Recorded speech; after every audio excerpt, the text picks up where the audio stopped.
Kaboul, notre invité. Bonsoir. Bonsoir. Merci de nous recevoir à la permanence du parti. Alors, une première question. Vous êtes, on va dire, à nouveau à Kinshasa, puisque vous venez du Olomami, vous êtes un fils du Congo, du Olomami à Kinshasa. Pourquoi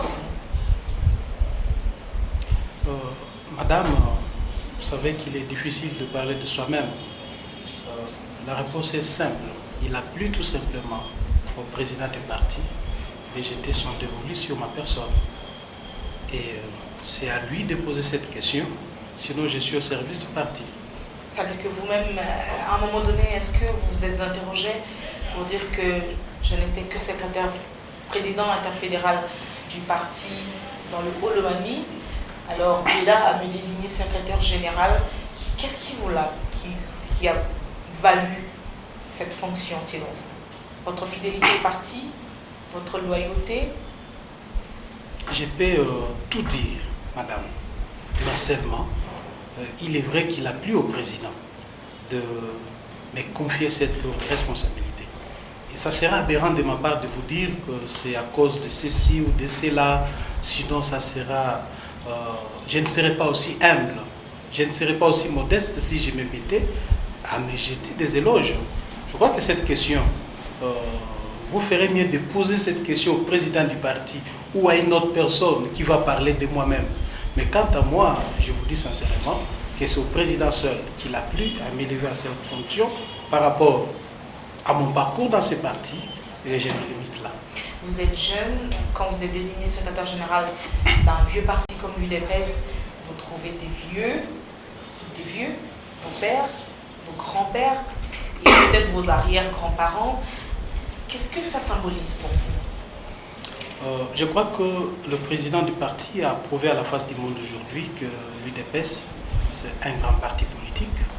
C'est un parti qui a des cadres sur l'ensemble du territoire, des gens formés, capables de gérer ces pays demain. En faisant venir quelqu'un de Kamina, chef-lieu de la province du Olomami, c'est la preuve que l'UDPS, c'est une grande académie de politique dans ces pays et que aujourd'hui, en mettant à la tête d'un grand parti politique un jeune que je suis, cela démontre que le président du parti place sa confiance dans la jeunesse pour bâtir ces pays. Alors que certains disent de l'UDPS un parti tribal, vous n'êtes pas du Kasaï. Est-ce que c'est faux, ceux qui disent ça, que l'UDPS est un parti tribal? Non, madame, l'UDPS n'est pas un parti tribal. Tout ça, il ne faut pas chercher le pouls dans la tête d'un chauve, madame. Je crois que le président Tshisekedi, qui a besoin que ce parti marche, il met à la tête de ce parti des gens compétents, crédibles, sans tenir compte de leurs origines. Moi-même, je ne suis pas kassaïen. Mais je me demande aussi pourquoi les gens font beaucoup de problèmes. Aujourd'hui, dans le PPRD, Joseph Kabila est du Katanga, Mouva Sakani est d'où? Du Katanga, n'est-ce pas? Mais les gens n'en font pas un problème. Pourquoi aujourd'hui dire qu'il n'y a que l'UDPS qui est parti tribal? Il ne faut pas diaboliser l'UDPS, c'est un parti. Les Kassaïens aussi ont ces droits-là en tant que Congolais. S'ils ont des qualités, de talent, ils peuvent aussi être utilisés dans le parti. Il ne faut pas aujourd'hui faire croire aux gens que les Kassaïens n'ont pas le droit à l'UDPS.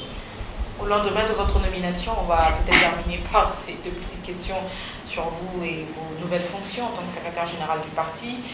Au lendemain de votre nomination, je le disais tout à l'heure, certains analystes ont, entre guillemets, critiqué le choix du président, des analystes qui sont peut-être pas de l'UDPS, le choix du président de votre parti, Étienne Tshisekedi, en disant que vous venez du Katanga, que vous êtes le cheval de Troie de Moïse Katumbi, que votre désignation a été monnayée. Si vous n'avez pas eu écho de cette information, je vous le dis, c'est ce qui se dit dans les réseaux sociaux. Quel est votre point de vue là-dessus? Il est vrai que quand on devient homme d'État, on est susceptible à beaucoup de critiques et c'est possible que les gens racontent des histoires qui montent dans leur tête. Mais ce qui est vrai que je suis président fédéral de l'UDPS depuis 8 ans. c'est depuis 2008. Moïse Katumbi à l'époque était gouverneur du Katanga. Si sincèrement, moi j'ai pactisé avec Moïse, mais j'ai fait plusieurs prisons, moi, pendant le mandat de Moïse Katumbi. J'ai fait plusieurs cachots. J'étais l'objet d'un traitement que vous ne pouvez pas comprendre pendant que Moïse Katumbi était gouverneur. Quand est-ce que moi et Moïse, nous avons fait connaissance et nous nous sommes liés? Ça n'a aucun sens, madame. Ce sont des gens qui ne maîtrisent rien, qui ne comprennent pas par où j'ai commencé, où je viens et quelles sont mes relations avec Moïse. Et aujourd'hui, Moïse est dans le rassemblement, j'ai mes limites là, mais je dois sincèrement vous dire qu'à l'époque, quand Moïse était gouverneur, moi et lui, ça a été toujours très difficile parce que j'ai eu à connaître des problèmes très sérieux, des condamnations. Cela ne peut pas aujourd'hui nous amener à croire C'est-à-dire que politiquement, c'est quelqu'un qui vous connaît, qui connaît le combat que vous menez aux côtés de vos pairs de l'UDPS. Absolument, parce qu'il a été gouverneur de la province où moi j'ai évolué, il doit me connaître. Sincèrement qu'il doit me connaître, mais cela ne dit pas que moi et lui, il y a une relation. Vous êtes désigné secrétaire général de l'UDPS dans un moment très sensible, dans une période sensible de la vie politique en République démocratique du Congo. Parlons du dialogue, puisque le président national est venu dans le pays, notamment pour participer à ce forum. Aujourd'hui, on parle encore des préalables du rassemblement et de l'UDPS. Qu'en est-il exactement, monsieur le secrétaire général? Madame, d'abord nous devons remonter la genèse du dialogue. Le dialogue a été voulu par nous parce qu'il y a une crise qui est née juste après les élections. Il ne faut pas oublier que ce pays a connu des problèmes très sérieux. Ce qui nous a amené à se retrouver dans des assises que nous avons appelées la rencontre de Sun City, dialogue intercongolais de Sun City. Et de là est sorti un pacte républicain. Un consensus national a été dégagé et nous avons estimé qu'après que ce pacte soit signé, les pays devaient repartir sur des bonnes bases. Mais quelques années plus tard, on s'est rendu compte qu'il y avait un groupe d'individus au pouvoir qui ne voulaient pas que le pacte issu du dialogue intercongolais de Sun City puisse se consolider, puisse devenir même le socle de notre nation. Avec des élections trichées en 2006. On a connu des élections trichées en 2006. Et en 2011, c'était plus pire, madame, parce que les élections ont été gagnées haut la main par le président Tshisekedi. Et la suite, vous la connaissez, c'est Joseph Kabila qui dirige ce pays par défi, par la force des armes. Et cela a créé quelque chose. Politiquement, cela devrait nécessairement créer quelque chose. Et c'est ce que nous avons appelé la crise politique dans notre pays. Et pour résorber cette crise, il nous fallait un véritable dialogue inclusif. C'est ainsi qu'en 2013, l'UDPS, sous la bannière de son Excellence, le docteur Etienne Tshisekedi, avait publié une feuille de route sur les dialogues inclusifs. Et à cette époque, vous vous souviendrez que certains caciques du pouvoir passaient leur temps sur des chaînes pour dire qu'il était hors de question qu'on aille au dialogue, que le Congo n'était pas en crise, ils ne trouvaient pas pourquoi est-ce qu'on pouvait aller au dialogue. Nous avons continué à insister et la communauté internationale a entendu notre voix parce que quelques mois après, il y a eu la résolution 2098 et l'accord cadre d'Addis Abeba qui retraçait bien les choses. Et on allait maintenant dans le sens de ces dialogues. Et finalement, la résolution 2277, madame, le dialogue, c'est pour trouver des solutions idoines aux problèmes congolais, à la crise congolaise créée délibérément par M. Kabila et sa famille politique. Donc, au jour d'aujourd'hui, nous ne pouvons pas considérer les dialogues comme un moment où nous allons fêter, ou un moment où nous allons narguer le peuple congolais et finalement s'en passer de ces pactes républicains signés à Sun City. Donc, c'est important qu'on pose des préalables pour se rassurer de la bonne foi de nos amis à atteindre l'objectif qui est le respect de la Constitution et le respect du 22 77 du Conseil de Ces sécurité. préalables qui doivent être posés, notamment la libération des prisonniers politiques. Vous avez suivi que le ministre de la Justice avait déjà libéré quelques-uns, Christopher Ngoï qui a retrouvé sa liberté, Fred Baza et les autres.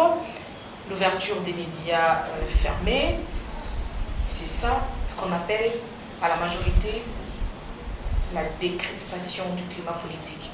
Qu'est-ce qu'il manque encore pour que le rassemblement vienne au dialogue? Vous avez dit que vous avez parlé de quelques-uns des prisonniers politiques. Mais ce n'est pas ça notre problème. Notre problème, c'est la libération de tous les détenus politiques. De tous les détenus politiques. L'ouverture de tous les médias proches de l'opposition.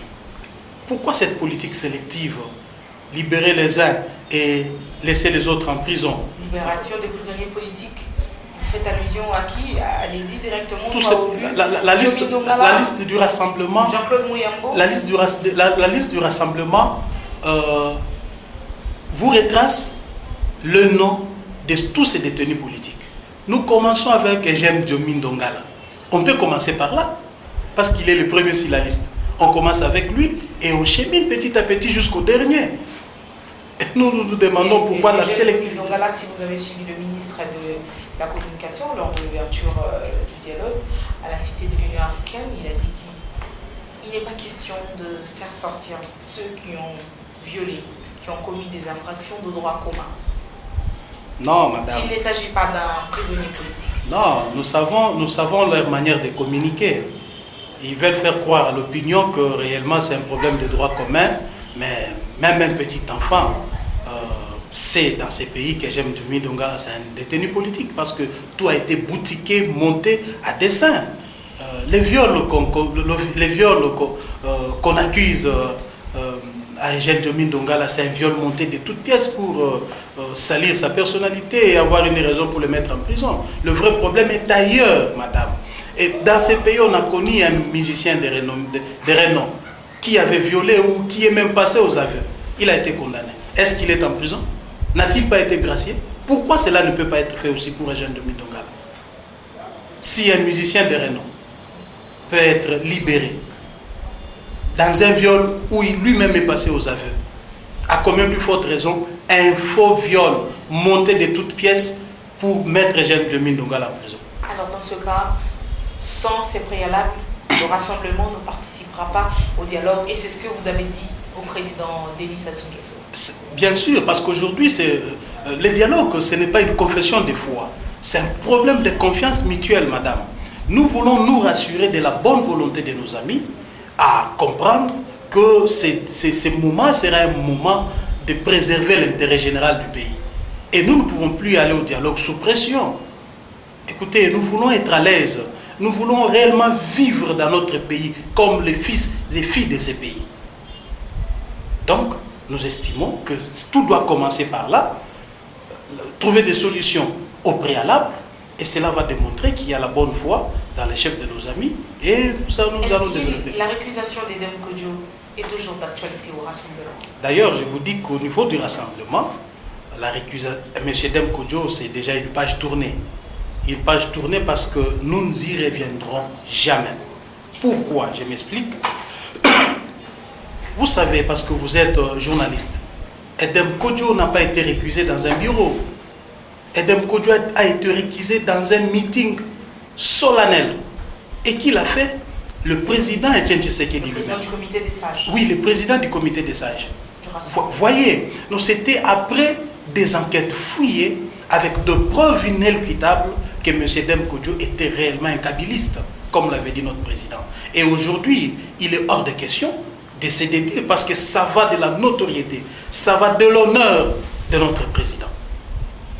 C'est pourquoi je vous dis que c'est une page tournée. Et si on réfléchit par l'absurde, disons, compteur à zéro, Edem Kodjo récusé, il nous reste un peu plus de 2 semaines pour que la CENI convoque le corps électoral. À ce jour, la CENI ne dispose pas du calendrier électoral, d'où il faut un calendrier consensuel qui sera issu du dialogue. En moins de 2 semaines, disons que, faisons le calcul, on dit le 9 ou le 5, Kodjo est récusé.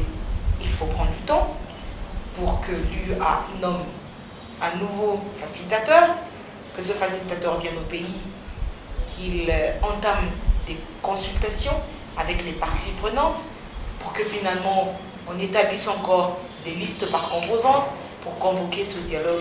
Vous voulez ce dialogue quand, en tenant compte du respect constitutionnel, notamment la tenue des élections? Madame, nous avons simplifié les choses.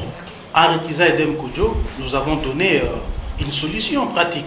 Nous avons demandé que les comités de soutien à la facilitation, qui déjà s'étaient imprégnés du dossier parce qu'en soutenant la facilitation, ils sont parfaits, ils devaient en principe connaître tous les rouages au niveau de la facilitation. Nous avons demandé que ces comités soient transformés en groupes de facilitation. Et déjà, ces groupes peuvent prendre la relève et c'est automatique, madame. Ça ne demande pas beaucoup de choses. Si ces groupes aujourd'hui peuvent déjà...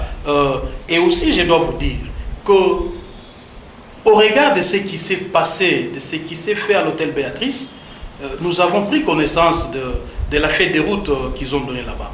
Nous, on était très contents. Nous avons dit, oh, bravo, ça avance maintenant. À partir de cette feuille de route, et nous avons aussi réfléchi pour faire aussi cette feuille de route qui va maintenant servir de base. Je crois que le comité de facilitation qui sera mis sur pied va travailler sur les défis de route. Il n'y a pas encore de consultations à faire, madame, parce qu'il y a la bipolarisation de notre classe politique. Il y a un groupe qui s'est dessiné derrière Kabila à l'hôtel Béatrice. Il y a un autre groupe du rassemblement et d'autres personnalités, partis politiques qui convergent. Dans ce groupe qui soutient Kabila, vous mettez également ceux de l'opposition qui ont pris part aux travaux préparatoires? Bien sûr, nous y mettons tout le monde là-bas.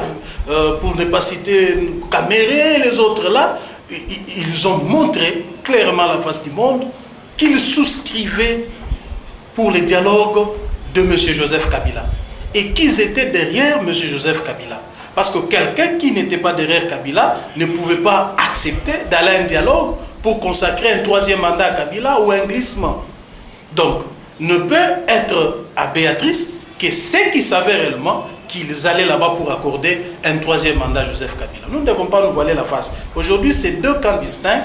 Le groupe de facilitation va travailler sur le défait des routes. Ça veut dire que pour le rassemblement, ces partis et ces personnalités sont de la mouvance de la majorité présidentielle. C'est ce que nous avons dit dans notre fait des routes, madame. Il n'y a pas de questions à ce sujet.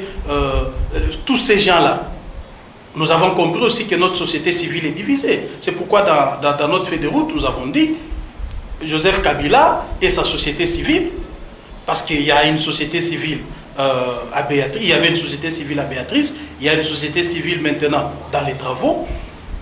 Le président Tshisekedi et la société civile acquise au changement, et maintenant il y a confrontation entre les deux groupes.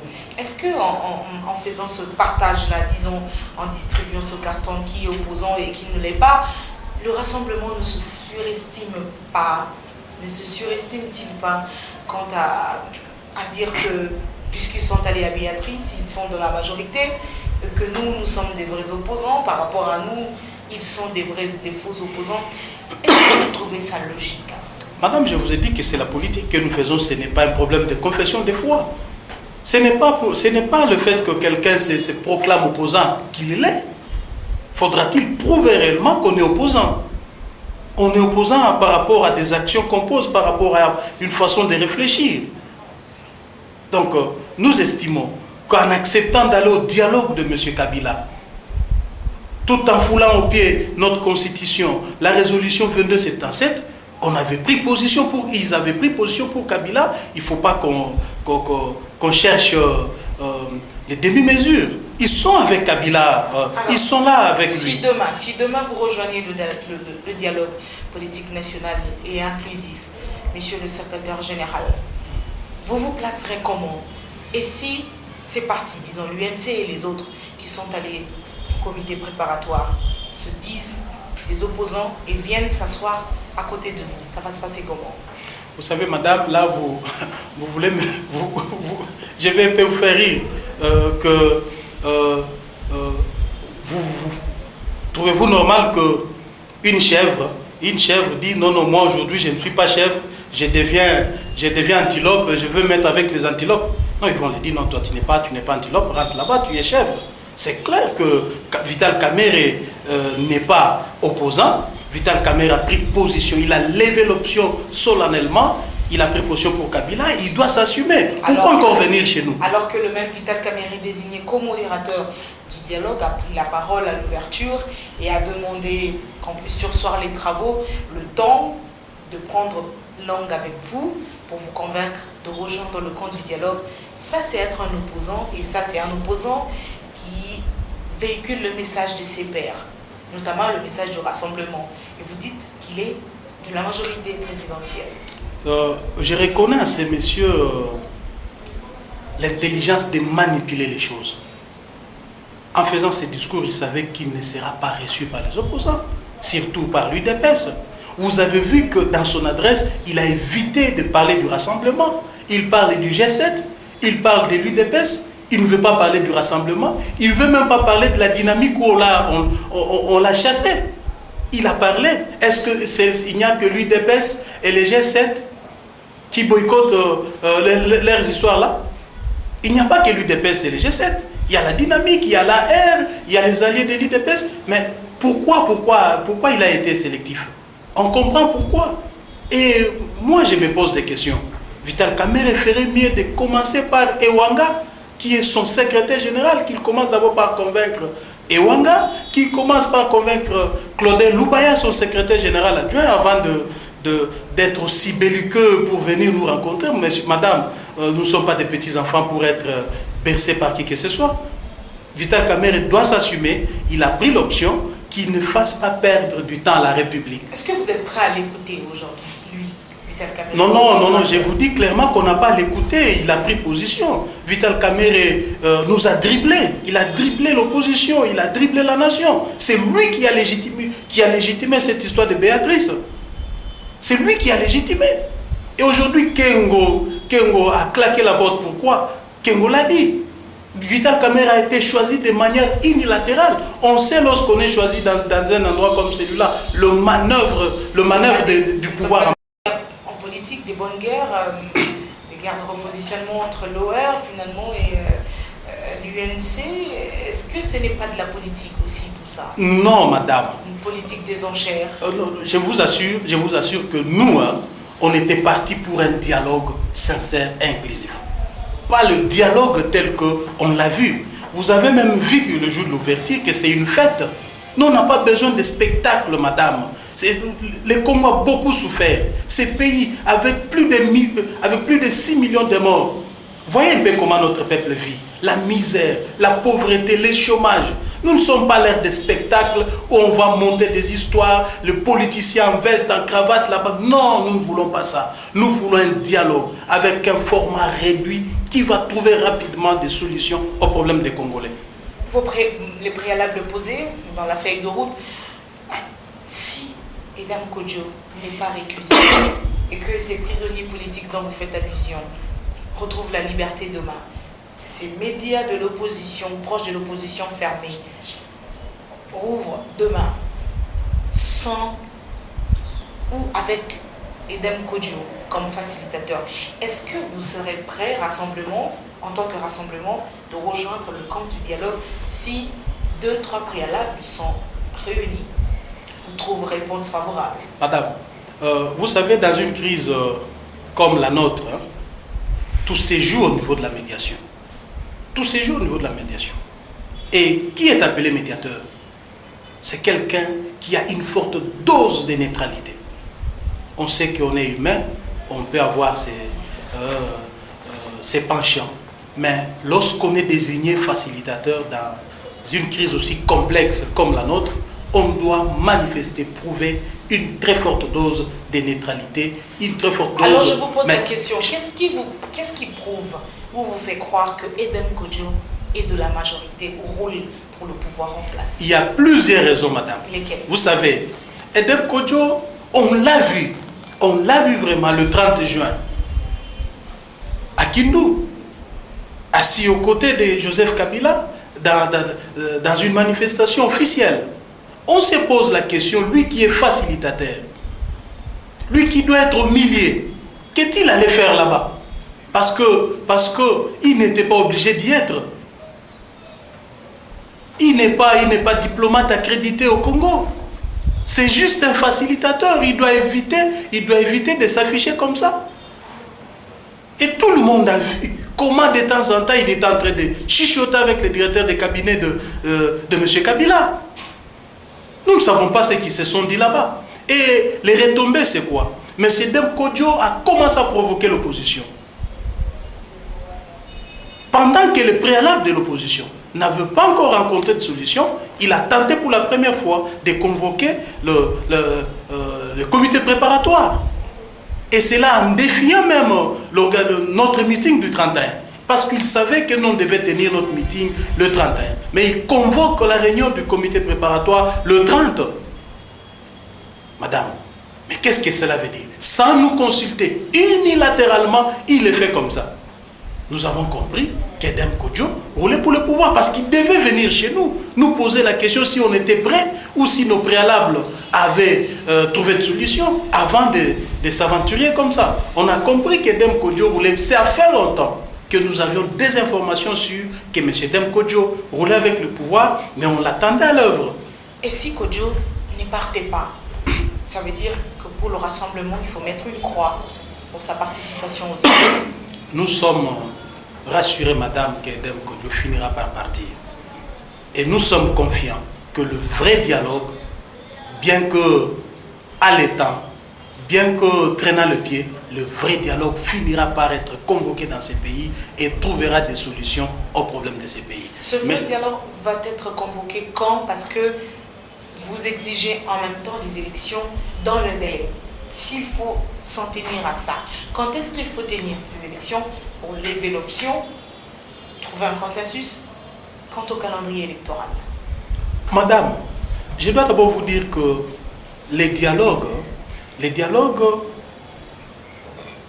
c'est... Nous pouvons dire que le dialogue, c'est juste un moyen de sauver ce qui nous reste. En principe, nous au niveau du rassemblement, nous n'avons qu'une responsabilité à porter au cas où il n'y aura pas élection dans les délais constitutionnels. Parce qu'il y a un pouvoir qui avait tous les mandats, le moyen financier, le moyen, mais tout pour organiser des élections dans ces pays. Ce n'est pas à nous de poser, tu ne vas pas nous poser nous cette question. Nous, on a besoin des élections. Nous avons estimé qu'il faut réfléchir avec nos amis dans un dialogue. Mais lorsqu'ils ne continuent pas toujours à comprendre que nous sommes de bonne foi, on pouvait même ne pas aller à ces dialogues, ne pas accepter d'y aller, exiger que des élections. Parce que là, nous nous en tenons à notre constitution. Nous avons une constitution quand même, madame, qui régit ces pays. Que dit cette constitution?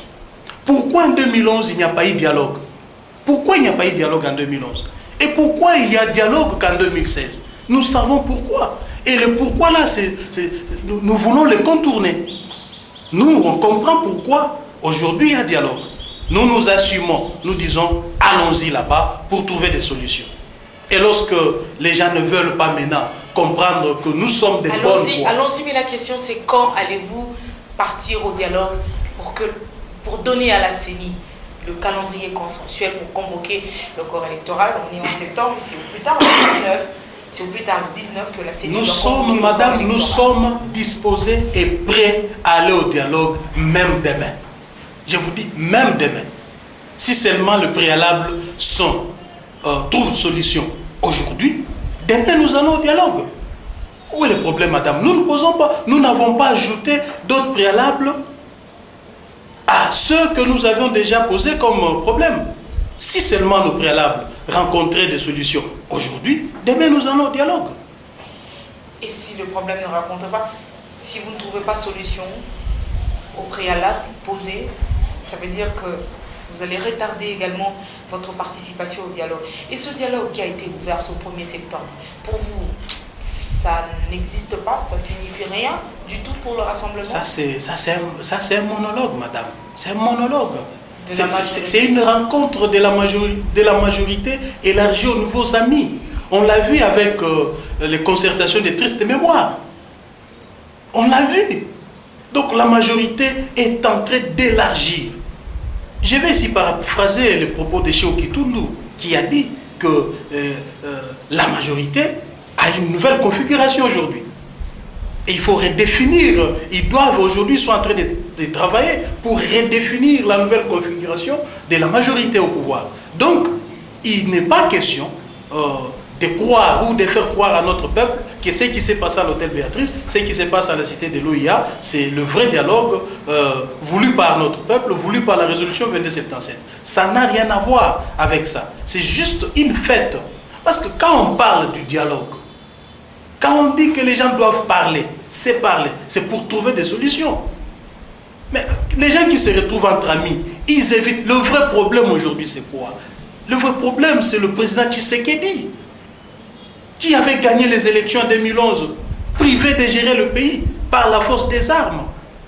C'est ça le vrai problème, madame. Nous devons trouver des solutions à ça. Et parce qu'il y a un contentieux en 2011, nos amis n'ont pas compris que ces contentieux pesaient lourd sur le fonctionnement de la République. Ils en ajoutent d'autres pour ne pas organiser les élections dans le délai constitutionnel. C'est ça le vrai problème. Jean-Marc Kabound, est-ce que le rassemblement n'est-il pas en train de se mettre à l'évidence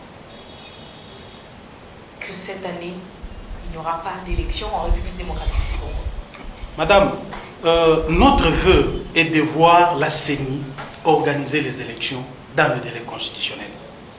Je vous ai parlé du pacte républicain, de ce contrat social historique signé à Sun City. Et nous nous en tenons à ça. Nous nous en tenons vraiment à ça. Nous voulons que ce pays ne soit pas aujourd'hui le théâtre des nations. Nous voulons que ce pays soit un pays qui est réparti sur de bonnes bases et qui doit continuer sur cette lancée. Aujourd'hui, s'il y a des individus qui croient qu'ils peuvent manipuler, ils peuvent tripatouiller pour se maintenir au pouvoir, tout en foulant au pied ces pactes issus du dialogue intercongolais de Sun City, ils se trompent, madame. Ils se trompent. Vraiment, je vous dis sincèrement que s'il n'y a pas élection dans les délais constitutionnels, mais au moins il y aura alternance le 19 décembre. Comment, par quel mécanisme? Parce que on a opté, la République démocratique du Congo a opté pour la démocratie, c'est-à-dire en démocratie, le seul mécanisme pour obtenir le pouvoir, c'est les élections. C'est le mécanisme qui vous permet d'accéder au pouvoir. Alors que l'organe technique parle d'un délai de 16 mois depuis le lancement de l'appel d'offres jusqu'à la clôture définitive de l'opération d'enrôlement des électeurs. La CENI parle de 16 mois. Ça veut dire qu'on est parti pour juillet 2017. Madame, vous parlez bien des élections. Nous parlons presque le même langage. Il faut que les élections soient organisées, tout en respectant le pacte. Le rassemblement ou l'UDPS va-t-il obtenir cette alternance au 19 décembre 2016? Notre constitution a donné une brèche, madame. C'est l'article 64. C'est l'article 64, madame. S'ils ne veulent pas organiser les élections dans les délais constitutionnels, le peuple congolais ne voudra jamais faire marche arrière. Vivre ce qu'ils ont vécu dans le passé. Ils vont s'assumer cette fois-ci, tout en usant l'article 64 pour qu'il y ait réellement alternance dans ces pays. L'article 64 comprend deux articles, monsieur Jean-Marc Kabound. Madame... Vous ne vous limitez pas qu'à l'alinéa premier. Est-ce que vous pouvez, parce qu'il y a la Constitution là-bas, vous pouvez me passer la Constitution que j'explique? Je vous en prie. Ça va. Je vous en prie. Voilà. L'article 64 est là. Tout Congolais a le devoir de faire échec à tout individu ou groupe d'individus qui prend le pouvoir par la force ou qui l'exerce en violation des dispositions de la présente Constitution. C'est la première partie. Mais écoutez ce que dit la deuxième partie. Toute tentative de renversement du régime constitutionnel constitue une infraction imprescriptible contre la nation et l'État et les punit conformément à la loi. Mais qui veut renverser l'ordre constitutionnel, madame? Qui veut renverser cet ordre qui a été issu de Sun City? Laissez-moi terminer, madame, laissez-moi terminer. Ce n'est pas le peuple qui veut empêcher au regard de l'alinéa 1, mais c'est le régime de Kabila qui veut renverser l'ordre institutionnel, l'ordre constitutionnel établi à Sun City. Alors dans ce cas, qu'est-ce qui va arriver selon vous? Il n'y a pas élection le 19 décembre. Vous voulez obtenir à tout prix l'alternance. Et c'est l'aspiration de toute la République démocratique du Congo, du moins de celui qui se considère comme étant congolais. L'aspiration, c'est de passer à l'alternance. Alors, comment allez-vous obtenir l'alternance? C'est la question que je vous pose. S'il n'y a pas élection, plutôt que de passer par le renversement du pouvoir par la force. Madame, s'il n'y a pas élection, Madame, personne... il n'y aura pas de passation de pouvoir. Par quel mécanisme? Ici, je vais vous expliquer. Un coup d'État? Je vais vous expliquer l'alinéa D de cet article. Ici, on dit que toute personne qui va tenter de renverser l'ordre constitutionnel établi, mais qui veut renverser cet ordre constitutionnel? C'est le régime de Kabila qui ne veut pas organiser les élections conformément à ce consensus tiré à Sun City. Donc pour nous, nous estimons que le peuple, au travers de cet article, a le droit de récupérer son pouvoir. Comment? Il revient à ces peuples-là de vous dire comment il le fera. Comment est-il placé qui sur base de quel principe constitutionnel? Écoutez, madame, dès lors que le contrat social que nous avons aujourd'hui a été brisé par ce régime qui détient le pouvoir par la force des armes, il n'est pas question de se poser, il n'est pas question de se demander comment ça va se passer, comment ça va finir. Non, madame, le problème, c'est que le peuple veut que le contrat social signé à Sun City soit respecté. Et comment, ce n'est pas moi de vous répondre. Le peuple s'assumera ces jours-là. Et c'est le moment venu.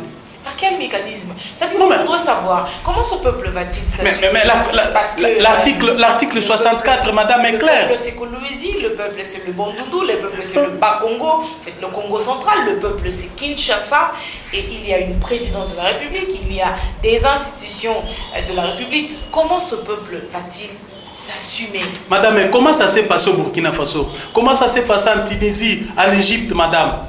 Les peuples de tous ces pays se sont assumés. Pourquoi pas le nôtre? Pourquoi pas notre peuple? Et surtout que nous ne sommes pas un peuple naïf. Parfois que certains politiciens se trompent. Ils se trompent, ils pensent que le peuple congolais, c'est un peuple naïf, c'est un peuple à mort. Loin de là. À qui ça profitera les troubles dans le pays? Je ne dis pas que... Moi, je ne soutiens pas les troubles, madame. Je ne soutiens pas les troubles. Nous estimons encore de bonne foi, que... Mais madame, qui vous dit que M. Kabila ne va pas laisser le pouvoir le 19 décembre? Qui vous dit? Qui vous dit que M. Kabila ne va pas quitter le pouvoir le 19 décembre? Comptons encore sur sa bonne foi. Mais maintenant, nous lui disons que le peuple le garde à l'œil. Le peuple le garde à l'œil.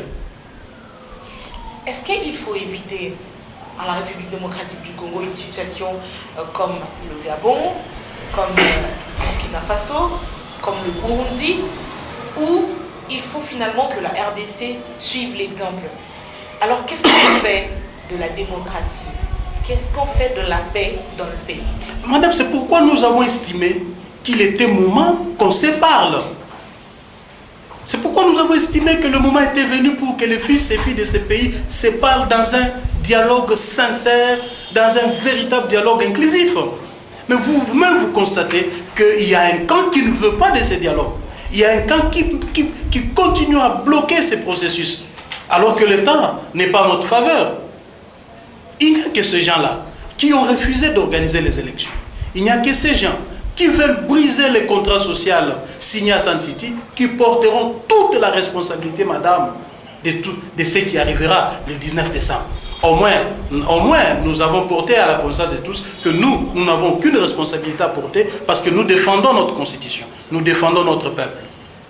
Monsieur Jean-Marc Akabound, lors de son discours, lors de la cérémonie d'ouverture du dialogue politique national inclusif à la Cité de l'Union africaine, Edem Kodjo a laissé entendre qu'il existait un accord secret avec l'UDPS. Est-ce qu'on peut savoir de quel accord s'agit-il? Qu'est-ce qui est dit dans cet accord? Madame, il n'y a que lui qui peut brandir l'accord, parce qu'il l'a dit du haut d'une tribune. Il n'y a que lui qui peut vous brandir cet accord. Et on comprend maintenant qu'Edem Kodjo veut s'acharner. Je suis secrétaire général de l'UDPS. Je vous dis, madame, qu'il n'y a aucun accord signé dans ce sens. Monsieur Edem Kodjo multiplie des provocations contre l'UDPS. Et nous lui disons... Pourquoi, selon vous, a-t-il menti? Mais c'est justement parce qu'il veut diaboliser l'UDPS. Il ne va pas mentir à la face du monde. C'était une cérémonie retransmise en direct, suivie à travers la planète. Il n'a qu'à brandir l'accord, madame. Qui le brandit aux prochaines séances et nous lui concéderons. Et s'il le brandissait? Mais je vous dis que l'accord n'existe pas, madame. L'accord n'existe pas. Je suis secrétaire général de l'UDPS. Alors s'il s'agissait d'un accord, si l'accord existait, de quelle nature serait-il cet accord? Je ne sais pas, madame. Il n'y a que lui, Edem Kodjo, qui connaît la nature de l'accord. Mais à ma connaissance, aucun accord n'a été signé. Et aujourd'hui, si vous participez à ce dialogue pour finalement éviter le pays dans le chaos, le bain de sang, le soulèvement, etc., à la clé, peut-on espérer un accord politique entre l'opposition et la majorité? Madame, s'il n'y a pas élection. Madame, notre problème aujourd'hui, en allant au dialogue, ce n'est pas un accord politique. Notre problème, c'est baliser la voie à des élections crédibles, à des élections apaisées dans le strict respect de notre constitution. Parce que si on s'en tient à la CENI, les élections c'est l'année prochaine. Non mais ça c'est la CENI. Et entre-temps, mais la CENI c'est l'organe technique chargé d'organiser. Pourquoi nous allons au dialogue? Mais pourquoi nous allons au dialogue? Parce que la CENI a déjà donné la parole d'évangile et qu'on devait s'en tenir là. Nous allons au dialogue, c'est parce que nous ne sommes pas d'accord. Finalement que les politiques se mettent d'accord. Est-ce qu'il faut un accord politique? Comment le pays est dirigé au-delà du 19 décembre 2016? Parce que le président de la République actuel aura finalement épuisé ses 2 mandats constitutionnels. Qu'est-ce qu'on fait? Est-ce qu'il faut un gouvernement de transition qui dirige? Avec quel gouvernement? Issu comment? C'est aussi ça, le schéma que certains proposent. Je pense qu'aujourd'hui... ça figure dans le préalable de nos amis de Béatrice. Nous avons lu leur feuille de route. Il est vrai que ce que vous êtes en train de dire maintenant figure dans leur feuille de route. Parce que ça figure dans leur feuille de route, nous ne refusons pas de discuter sur ça parce qu'eux nous ont proposé. Mais quant à nous, notre feuille de route est claire. Nous avons bien énuméré les points sur lesquels nous allons nous atteler au dialogue. Le processus électoral pointerait.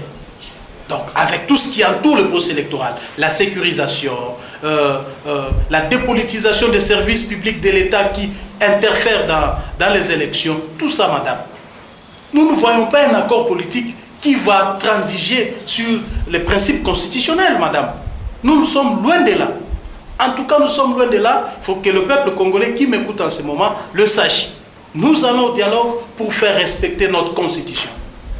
Pour que les élections soient organisées dans les délais constitutionnels, pour qu'il y ait réellement alternance le 19 décembre.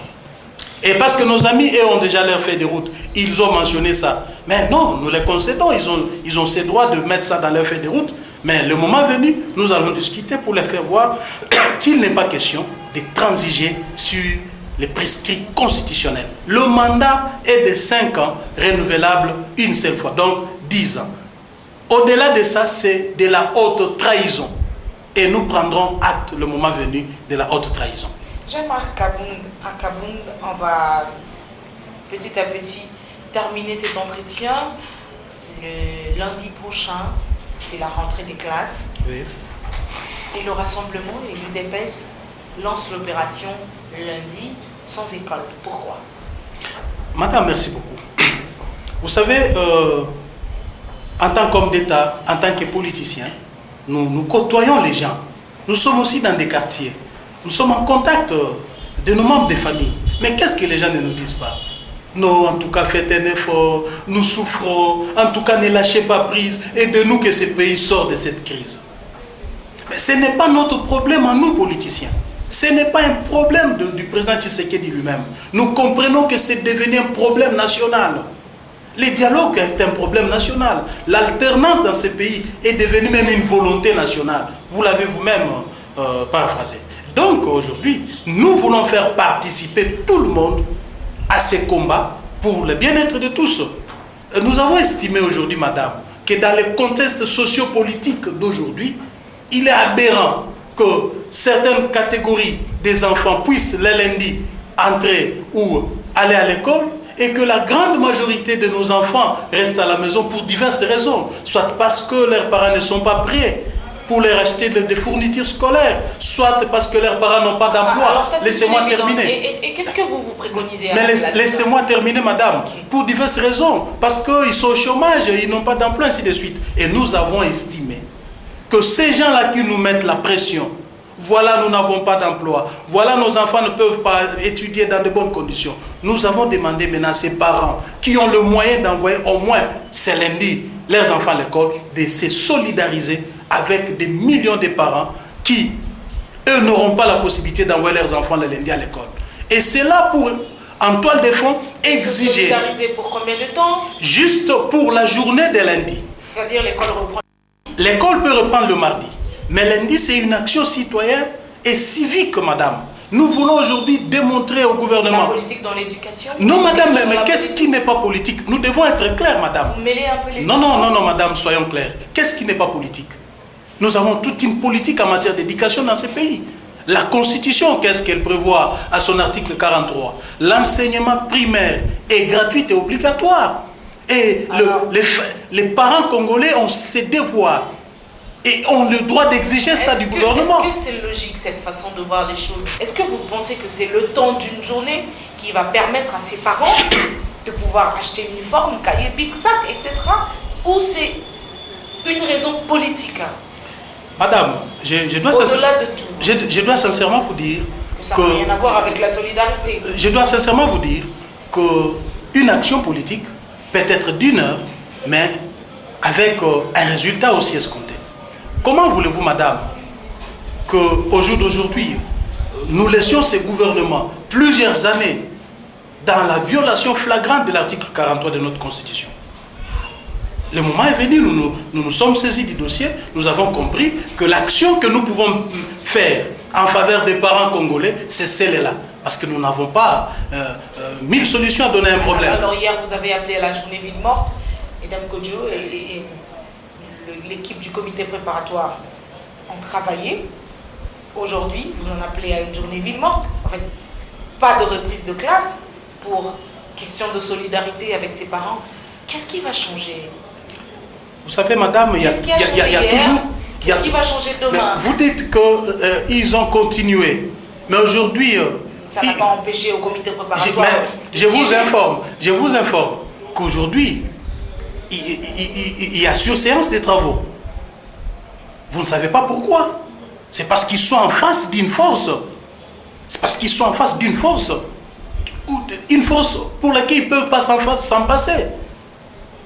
Nous voulons démontrer à la face du monde qu'il y a une force non négligeable, que ces gens veulent contourner, une force qui a l'ensemble du peuple congolais derrière elle, que ces gens veulent contourner pour faire leur magouille, madame. Et demain lundi, pas de rentrée de classe, les enfants restent à la maison, ça dit que vous allez traumatiser les élèves.